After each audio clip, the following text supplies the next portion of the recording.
Good day, sir. Hello, Your name? Percell Vanderburg. And when were you born, Mr. Vanderburg? I was born in 1932. 1932. Yes. In Mooresville? In Mooresville? Yes. About a mile down the road here. So you grew up in this church? Yes. What are some of the things that you remember about Mooresville growing up? Well, I remember, the church was over here by that tree. That was the back of the church, the old church. And it was a school over here. And it was known as one of the bigger black schools around. They closed up some.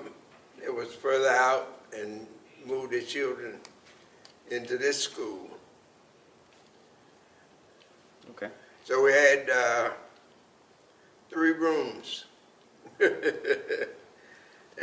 we had 3 teachers to start. I mean, when I started.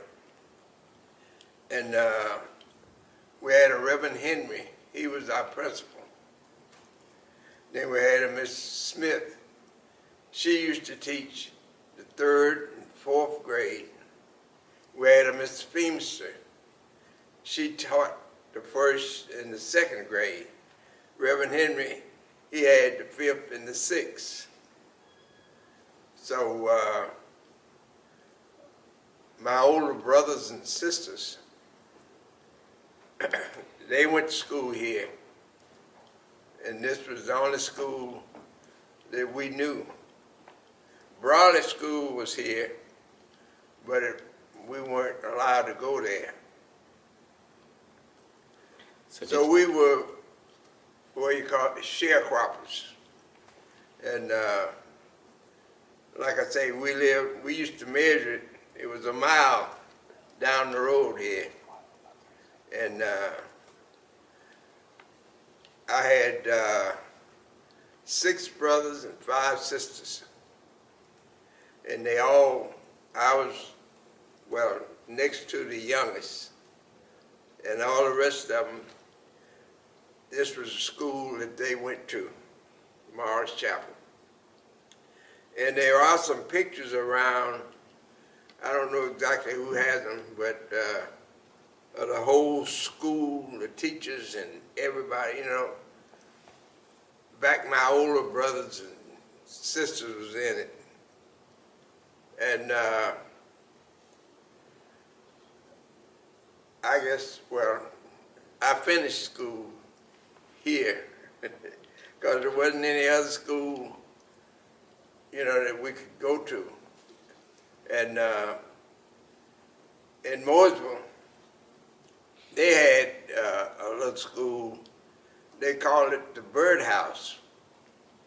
But see, we couldn't go there because we didn't have transportation.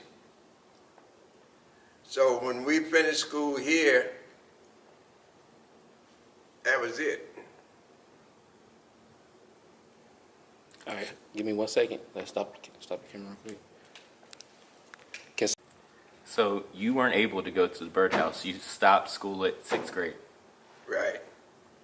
Well, by the time I, finished school here, the birdhouse had closed too. They had built Dunbar. So that was the first high school that we knew, And some of us was able to go to Dunbar. So when they closed the school, they sent the children to Dunbar. That was in the 1950 something. And then something happened, and they moved them to Shepherd. And then they went on from there, to Statesville. And that was where the children had their high school. how do you recall, I know you said you were sharecroppers, your family. How do you recall the relationships between blacks and whites then? Well, I guess you would say we knew our place. You knew what to do and what not to do. You knew where to go and where not to go. You know, and it didn't bother us because we didn't know any difference. You know, and we were all, everybody was poor, you know, so you couldn't be jealous of your neighbor because you knew they were all in the same boat.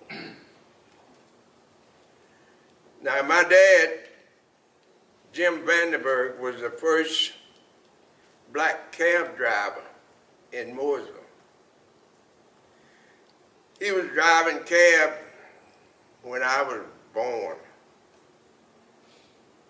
And he used to get the first new Chevy that came to Mooresville. Before they put it in the showcase, he was driving, you know. And we never knew how, why he did it, how he did it. But he did that until 1941. He came with the first new 41 Chevy with no running board, you know. Cars before that, you had a running board, you know, you could go out and jump up on the running board. Here, when that car came out, people were jumping up on and sliding under the car, you know, because the little running board was covered. And, well, that's the way they got rid of the running board, you know. But Mooresville has been, to some, it was good. To some, it wasn't too good, you know. As for my family, they thought we was rich because my dad got a new car, but they didn't understand we were farmers too, you know. It would take what we made and what he made to get that car. And see, you know, people didn't realize it. They thought you had money. We didn't. We raised everything we had. The only thing we bought was coffee and sugar. Everything else raised, you know. And my mother used to can everything. So we always had plenty. We always had food to give people that didn't have quite as much, you know, but to us, it was a good life because we were taught you know better than anybody and nobody's any better than you. I mean, there's a difference in race, you know, but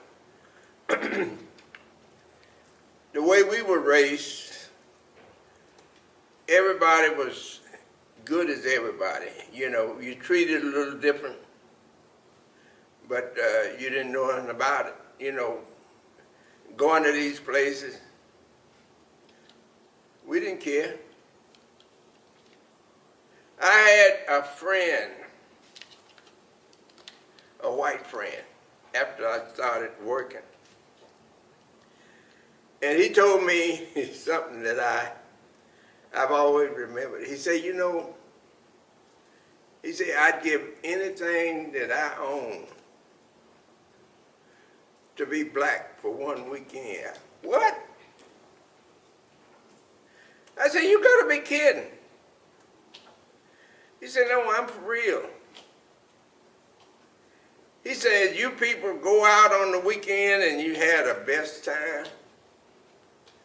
when we try to get together, say we wind up fighting. But say you guys go out and you dance and drink your beer or whiskey or whatever you want to and just have a good, he said, I'd give anything for that, for one weekend. I told him, you pitiful. Then,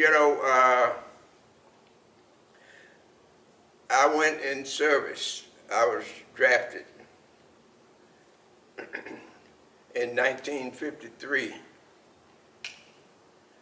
And I came out in 1955. And I learned a lot because I was sent to Germany and France. And I learned to live with people that I didn't know. I'd never dealt with before, and that's how I don't have trouble with people. I can talk to the president, or I can talk to the guy laying out there in the gutter, but that's what we were taught. And can't nobody take that away, All right, let's stop for a second. Somebody to... All of this area was farmland.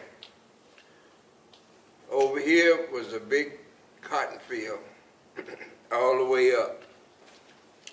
We had corn, wheat, oats, everything, because everybody was farmers. And we knew everybody in the area. We knew everybody's car. We knew their family. We could play with the white children. The boys, we played till we were grown, but the girls, when they were 8 years old, you didn't see them anymore. They were inside. But the only difference,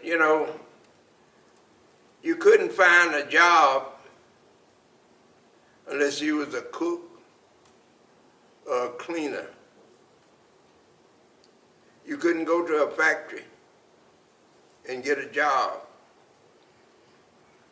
So most of the women were housekeepers. And the men were farmers. And to us, it was a good life. I mean, we weren't hungry. We had clothes. Our parents made most of our clothes because everybody could sew, But it's hard to miss what you never had. And see, we never knew a better life until we were grown, and we knew we could see the differences. Sure, we could go to the movie on Saturday. You had a special area you could sit in, But you could go there a quarter, you could stay all day. You didn't have nothing else to do, but some of us had to work Saturday evening. And it got to the point where most everybody would be off Saturday evening to do their shopping. But if, you shop for clothes, it wasn't very many clothes that you had to buy, because your family made your clothes. It did whatever you needed.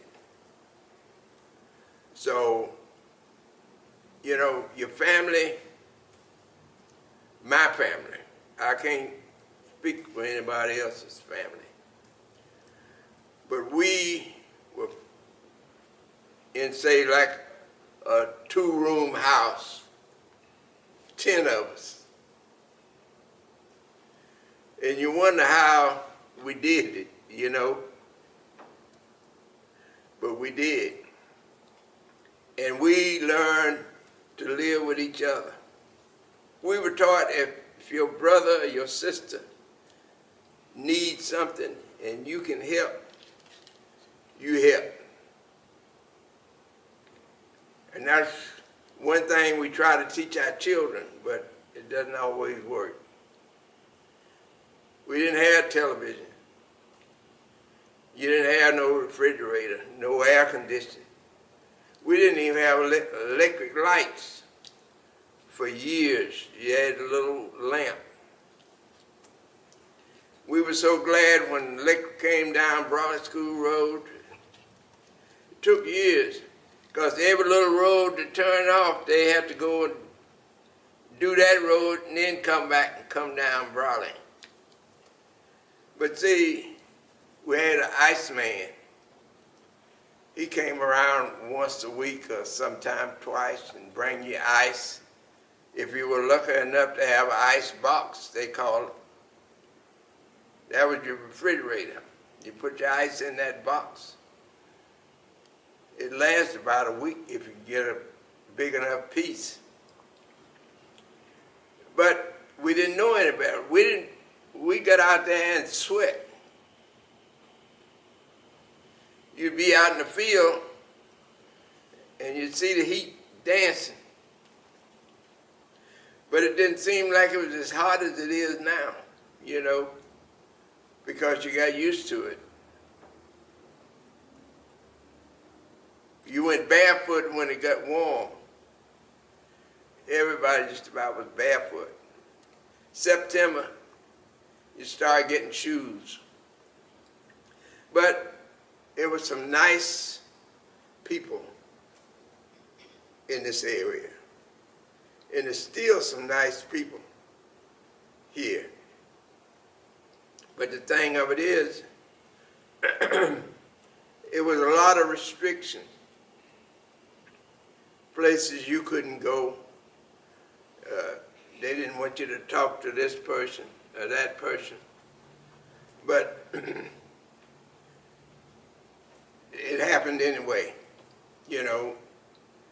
People would have you working for them. You could sit down and eat with them. You didn't spend the night, but you could sit down and eat with them, and they would enjoy you. They'd come to your house. But it was what it was. And like, there's one thing I can say as far as for me. They tell me how far we've came. But I'll say one thing. For 90 years, we're still in the same block we started in 90 years ago. We're doing better. We've got a long way to go. And we need to teach our children, because they're getting the wrong idea from the wrong people. When you want something, you work for it. You don't go out and take it because somebody else got it. You get out, you got to get high, you know. Especially when you start getting a little bit of money, you got to get high. Oh, man. That's one of the worst things I think that came along. Television is the worst, but drugs, I've been very fortunate. I've been around all type of drugs, and I can say I never used any. I had friends that did, but it was never interest to me. And I thank the good Lord. People ask, how are you still here? Good Lord, it ain't me. When he decides it's my time, I gotta go.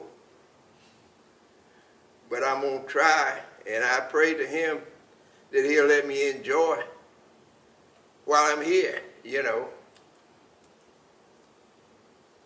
My doctor, he's a funny guy.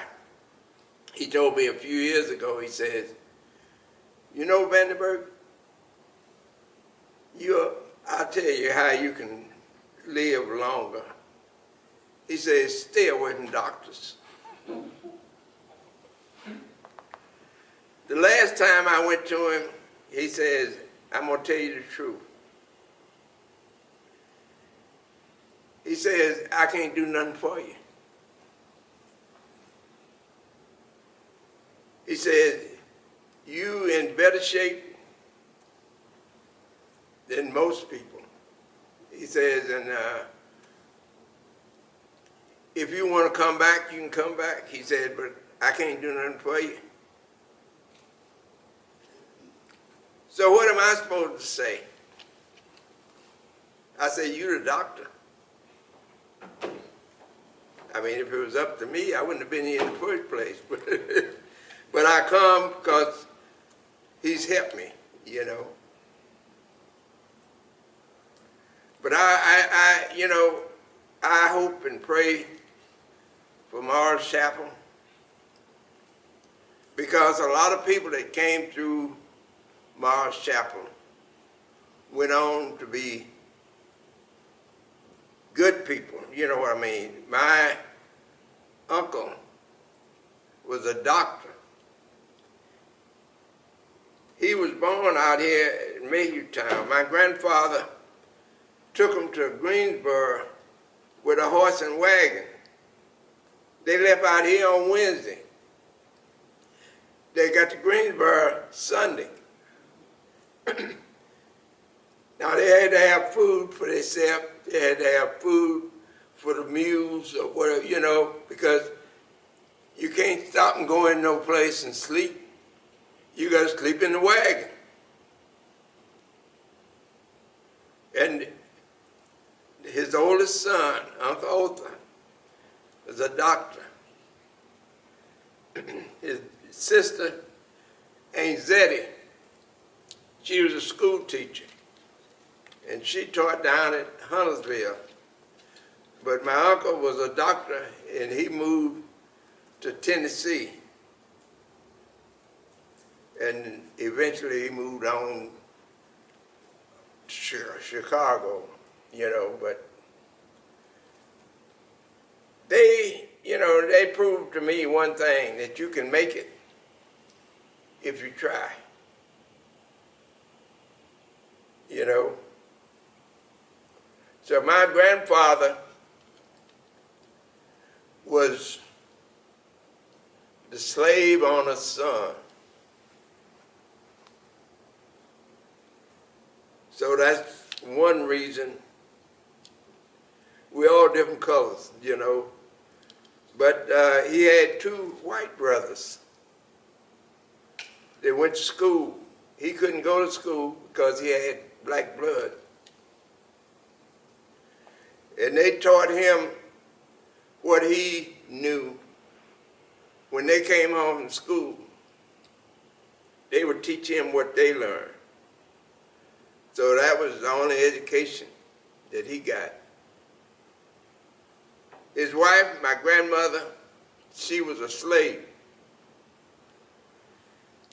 Yeah, she carried water for the slaves that put the railroad through Mooresville. You know, it's so much, you know. But I'm going to tell you this. My grandfather had an orchard. He bought a place up in near Troutman. And beside him, he had a fruit orchard. He was the first man that I ever knew had one tree that had 3 different kinds of fruit. And I used to wonder, how did that happen? But he said he would cut the limb off of pear tree, cut a slice in an apple tree, put that limb in there, and wrap it, and that limb would grow in that tree, but it would produce pears. It was the apple tree. It was 3 different fruits he had in that tree, and I'd never seen or heard of that before. So I mean, you know, it's so much that you know you could learn or be told about this area. They used to have, like over at Tucker today, big camp meeting. Have camp meetings here. There used to be houses along the edge of the woods down there where people used to come out here and spend the week, you know. But they were tearing those down when I was small. So, but we still had a camp meeting. And we used to have the first camp meeting in August. First Sunday in August was Mars Chapel. Second was Torrance Chapel. Third was Mott's Grove. Then you'd have Tucker's. And see, the people that had gone away would come home for those Sundays, you know. And Tucker's is the only one that still do that. And you'd be surprised at the people that'll be over there today. It's a twofold question. What restrictions do you remember outside of the movie theater? Because you mentioned the movie theater. But then that too, you mentioned the railroad. What's still standing? What do we still use that slaves built or that? Well, the arbor was built before the church. That's where they started having service. And then Mr. Mara gave us more property, and they built a church. This church was rebuilt in 1954 or 55, but the old church had been there for years. And you know, it's been. People don't believe me when I say I used to couldn't buy a Coca-Cola.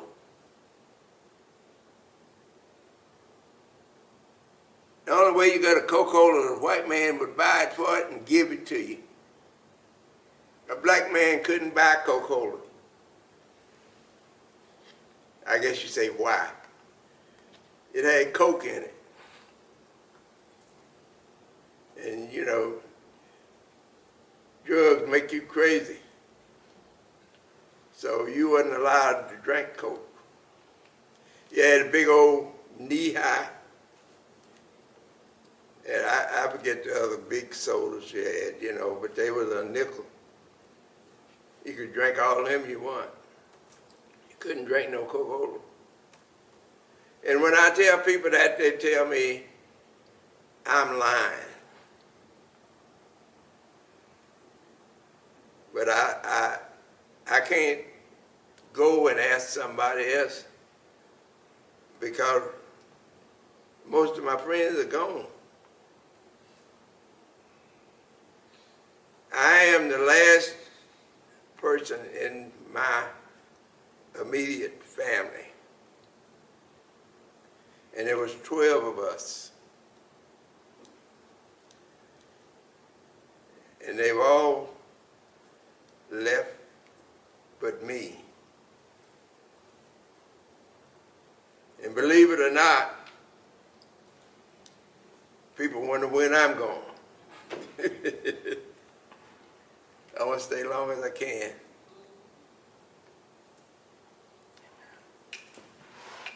All right, stop.